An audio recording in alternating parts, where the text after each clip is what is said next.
జీవితంలో ఏమి ఉన్నా లేకపోయినా, మనకంటూ ఏమి సంపాదిచ్చినా, సంపాదిచ్చకపోయినా 10 మంది ఏడుపులు మాత్రం సంపాదించుకోకూడదండి. ఇది ఎందుకు చెప్తున్నానంటే, నరదిష్టికి నాపరాయైనా పగిలిపోతుంది అంటారు. ఇది వాస్తవం. కానీ ఒకప్పుడు నేను దీన్ని నమ్మేదాన్ని కాదు. నా వరకు వచ్చి నేను అనుభవించిన తర్వాతే నేను మీతో చెప్తున్నాను. సో, నరదిష్టి అనేది చాలా డేంజర్, చాలా పవర్‌ఫుల్.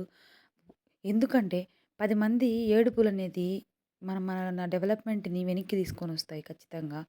మనం ఎదుగుతూ ఉంటే చూడలేరు. మనం బాగుపడుతూ ఉంటే చూడలేరు. కానీ అట్లాగని మనమంటూ మన పరిస్థితి బాగలేనప్పుడు వచ్చి చేయందించేవాళ్ళు ఎవరు ఉండరు. సో, 90% అలాంటి సమాజంలోనే మనం బతుకుతున్నాము. మళ్ళీ వాళ్ళు మనకి ఎందుకు ఏడుస్తారో కూడా మన మీద అర్థం కాదు. మనం బాగుంటే వాళ్ళకొచ్చే నష్టమేంటో, మనం చెడిపోతే వాళ్ళకొచ్చే లాభమేంటో నాకైతే అర్థం కాదు. ఎప్పుడు కూడా ఎదుటి వాళ్ళ దీనిని చెడును మాత్రం కోరకండి దయచేసి.